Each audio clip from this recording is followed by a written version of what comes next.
On Air with Tony Sweet, only on Universal Broadcasting Network. All right, welcome back, guys. This is On Air with Tony Sweet. I'm Tony Sweet right here on Universal Broadcasting. And today is one of those days that, as an interviewer myself, I get to interview one of the legends, a master at interviewing, and she is a legend, I have to say. Our guest today is on an Emmy-nominated talk show called Home and Family, which airs weekdays at 10 a.m. on the Hallmark Channel. And she is an accomplished author with her New York best-selling book called Okay, So I Don't Have a Headache, and bestseller Cristina Ferrare's Family Entertainment, along with multiple cookbooks, which we're going to talk about because I am always hungry. She started off as a model and became a supermodel in her own right. And as a business owner myself, this lady has done it all. Or has she? So we're going to find out what's next for her. So please welcome the one and only, the beautiful Miss Cristina Ferrare. How you doing? That's a lot for me to have to look up to. My goodness, what an introduction! So you better be good. Tony. No, I was kidding. Well, I'm going to try, but I'm so humbled by what you said. My goodness, and I guess the only thing I do have left is I do want to go bungee jumping, and I want to jump out of a plane. Okay, that's it. Those are then two things that I probably won't join you on because I'm so scared of heights that I will not do that. I'll watch you from afar. No, I couldn't even do that because it still scare me. So, well, welcome to my show. I am so honored to have you here. I've been a fan of yours, and don't you hate when people say this? I grew up with you. You're like, what? What are you talking about?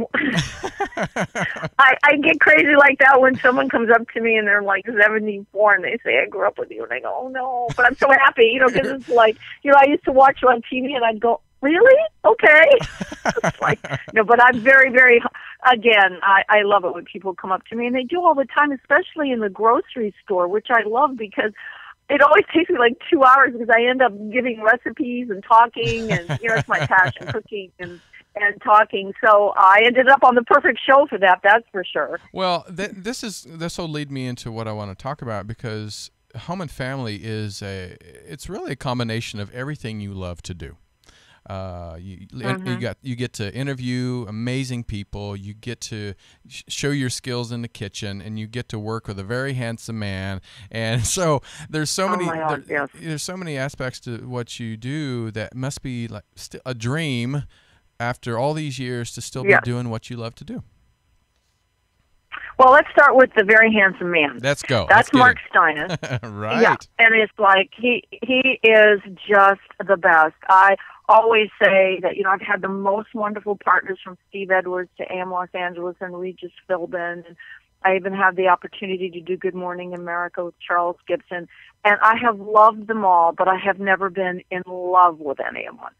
Mark Steinis is the best. He's very close with our family, both my husband and I and our girls. And we, he has 2 boys. And I think the closeness and the deep friendship that we have resonates on the air, and people just respond to that because there is a genuine love and caring there on both sides, and we are true partners, and I think the chemistry between us is really great. And our audience responds to that. We do a live show every single day for 2 hours. And having a partner like that, when one is missing something or we're down or whatever, it's a yin and a yang, just like in real life. And that's what I love about the show, because it is real life. We come from a house on the Universal Studios that's a real house. It's not a set.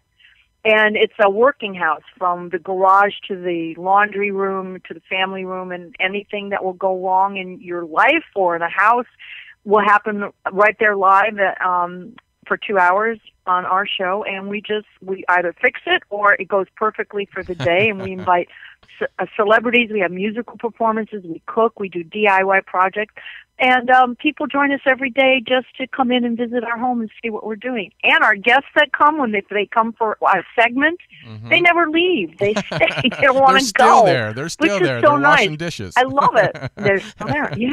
Yeah. And it shows because both seasons have been nominated for an Emmy. So congratulations. I know. That is amazing. Thank you. That is amazing. I know. That was, we were nominated, they call it a freshman year, the first year that we were on, which is very unusual.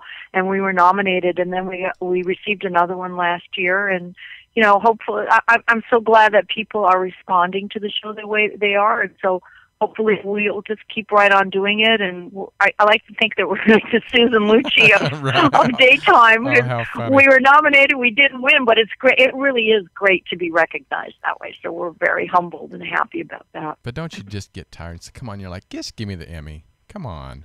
you it's like you sit there. I have to tell you, the anticipation is so high, and when you get there, and it really is wonderful to be nominated, and it stings a little bit when you don't. But you know what? It just fuels you. And the next day we got up and we did it all over again, which we love. And we have so much fun. We just finished Christmas in July, and that was the first look at Hallmark. Oh. So we're on the Hallmark Channel, by the way. Yes, Hallmark Channel, great channel. So, yeah, and we took a look at all the Hallmark's original Christmas movies, and we gave shopping tips and recipes and a lot more. And we thought, wow, Christmas in July, how's the audience going to respond to it? We have such a loyal following, and we keep growing every single day. And we did some of our highest ratings in that week, and great. we were like, wow, this is really great. But we have great guests. We had Christina Applegate on just recently. McBride comes and she's saying her heart out. Olivia Newton-John. And the highlight of my life, all right, from Kiss, Paul Stanley was in my kitchen. Can you stand it? Wow. Oh, my gosh. All right, so tell really us, famous. what did you cook when Paul was there? You know what? I was so, I don't remember because I was so... I couldn't get past his boot because he gave me his boot and I held on to it. Those high boots are like ladders. Oh, how funny. And I just kept staring at him, and I kept looking at Mark like, is this really happening? He's so unassuming. I'm sure you've seen Kiss, blowing up and, and running all over the stage, and there he was in the kitchen. He's an absolutely normal, charming, loving family man, and I was going, oh my gosh, this is not happening. I'm one of those people. I've been living in LA for practically my whole life, and to this day, and I've had the opportunity to interview practically everybody because they come through all these talk shows to promote their movies, their books, whatever. And I still feel like a little goofy kid from Cleveland because that's where I was born. I have good Midwest. I like good Midwestern values and all that, and I still get like, oh my gosh, I can't believe I was sitting in my living room and here I am. Interviewing these people. I still get that way today. I can't believe it. I feel so lucky. Well, it must have been the Midwest that really got, because I'm from Kansas, so I know the Midwest. So it must have been the Midwest that really brought you into the kitchen. Am I right? Oh gosh, yes. When I was growing up, my nonna and are Italian, and my mother. They were always in the kitchen cooking, and I was right there with them from the time I can remember being able to step on a little stool and being able to mix things, at the counter. And that's where I always wanted to be. And our whole family always revolved around eating and food and the anticipation of family sitting together. And it was such a wonderful, warm, bonding experience. It never left me. Now, I have 7 children and 4 grandkids, and our family every weekend is still filled with family. We're up to 54 people now. Oh, wow. Not personally, not me, but our growing family. Not me personally. I was like, wow, it's like the Duggars or Duggars, that family that has 100 children. God bless them. But but we're the same way. We have that's why this show, The Home and Family, is so perfect for me because it's exactly. I hate to use the expression, it's in my wheelhouse, but it is. It is. No, it's a great show, but one of my favorite things, like I said, is food. Because with growing up, I grew up, in Kansas, and again, everything was revolved around food. Dinner, breakfast, lunch, reunions, whatever it was. And so, everybody had their favorite dish. Everybody, or like my aunt could make the best rolls, my grandmother can make the best, whatever. What is one of the favorite dishes that you grew up with that you still use and is still one of your favorites? One of my favorites is my nonna, and we couldn't have it very often because evidently, it was hard to make, but my nonna would make the best ravioli, and she would make the fresh tomato sauce from the garden. We'd have tomatoes, and she'd bring them in from the garden and make the sauce. But then you had to roll out your dough. At that time, we didn't have the cranks that you have today, or the electric ones where you can roll out your pasta. Mm-hmm.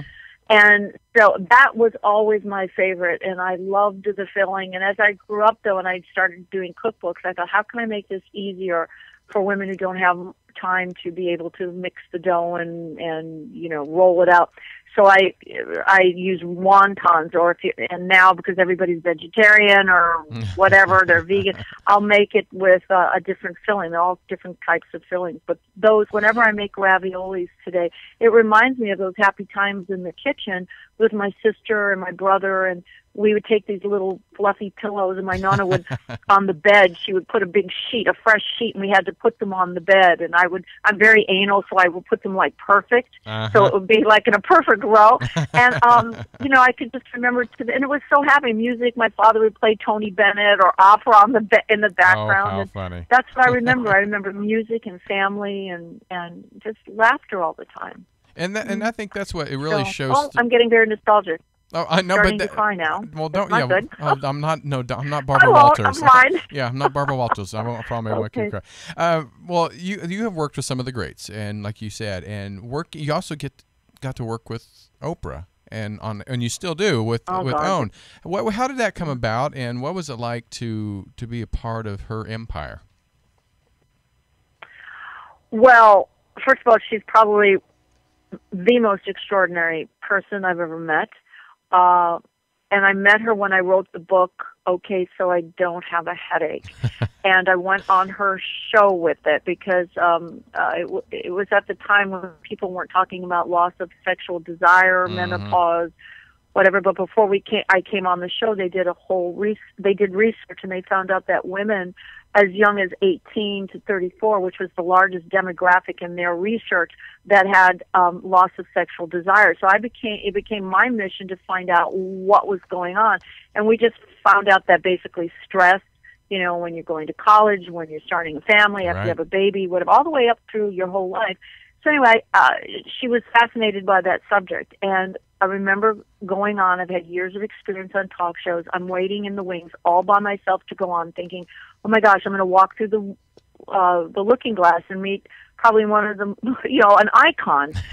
So I'm standing there, and all of a sudden I get a shiver up my spine. I go, ooh, like that. And then I turn around, and she's standing directly behind me. Oh, my God. And so I looked at her, and I went, and she looked at me, and she said, how you doing, girlfriend? And I went, yeah. And she said, oh, dear God, you're not going to do that on the air, are you? And I went, I don't know, oh, my God. But she made me feel right at home, and it was an instant, love fest. We just connected on a very spiritual level, the two of us, and we have remained really good friends. I had the opportunity to go to Africa with her and my whole family, with my husband and my children, when she opened her school for girls, which was a life-altering experience for our whole family. And then when she started her network, I was one of the people who were in the original lineup for her show. And she gave me my own cooking show at the time, which, was the most wonderful experience as well.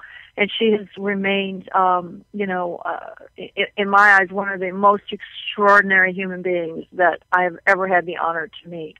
And, so We're good friends. Yeah, I'm very blessed. The two of you together just, I think anybody else in the room forgets anybody else is in the room but you two, because you do have that energy. Both of you have that amazing energy. And before we because I know time gets away from us here, and I just want to know, where do you get that? Where do you get that motivation? Who was it? Was your you say Nana? Maybe, I mean, was it your motivation, your energy? Where did you get that glow about you that because somebody had to place that within you? Well, that passion has always been. I remember as a child having that, and I didn't know exactly how to manifest it or to make it happen. I just always had this drive, and I'm a very spiritual person. You know, I grew up in a Catholic school, and you know, and God has always played an important role in my life. And the biggest influence that I've had in my life is my husband, Tony Thermopolis, for 30 years. Wow. He has been my rock. He is the reason why, you know, I do, you know, I was going to say, I get up every morning for myself because I need to be the best person that I can be in order to be a good wife to my husband and a good mother to my children. But I always turn to God for strength. I pray every single night. I give thanks. I believe that whatever glow or whatever it is that you see that comes through me is the shield that I put around me, and that is the shield of light that I put around me, and I have to credit God for that. And then my husband, who's been the greatest supporter, and I don't know where I found him. My daughter said to me last night, she said, "Mommy, I've been dating and dating and dating." She said, "I'm never going to find a man like Daddy." I said, "No, I got the only one." And I said, "Besides, you don't want to marry your father, you want to marry." I said, "You know," and she said, "I know, but I see the way you guys are together as a couple." And she says, "I want that." And I said, "You'll have it. You will have it." And so I believe that's where, thank you for that, but I believe that's where I get it from. Well, now I'm a little jealous because I can't find it either. Thanks for depressing me. No, just kidding. I'm very. It's great to see that, though. It is great to see that because it gives people like myself hope. All right, so just a few minutes left. I want to know, you started a business. It was successful. You sold it, but what is next? I know you have this successful show now, but what do you see next that's going to keep you motivated? What what else is there that you want to do besides jumping out of a plane? This show keeps me motivated. I'm here. I just take now every single day. You know, I'm at a stage in my life where, you know, I'm 64 years old, and I'm at a stage in my life where I'm just grateful for where I am right now. My life is very full. My children are all grown. They're all healthy and productive human beings. I look forward to having more grandchildren. I'm happy where I am. And besides, the way my life has always gone, like I said, whenever one door closes, another one opens. So I'm just taking every single day. I'm enjoying the time that I have here on Home and Family.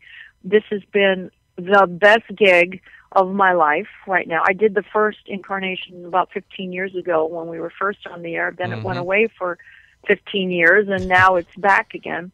So I'm just happy where I am. You know, you don't know what tomorrow's going to bring. Right. I'm grateful for the moment that I have right now. And you know what? It always works out. That's where your faith comes in. I have faith. And whenever I try to be in control, I'm out of control. So I'm just going with it. And that's where the old words come back into play. It says never say never, because 15 years later, look at you. You're on two years in a row, Emmy nominated on the Hallmark Channel, Home and Family, weekday, every day at 10 a.m. And I have to say, you and Mark are just amazing together. And we want to thank you very much for coming and joining us. Thank you, Tony. You're welcome. And to come back anytime, you're always welcome. Oh, thank you so much. Thanks for taking the time. I appreciate it. Of course. Okay. Well, don't go anywhere, everybody. We're going to have more to talk about with Carla and Tokes. So be right back. Thank you so much, Cristina.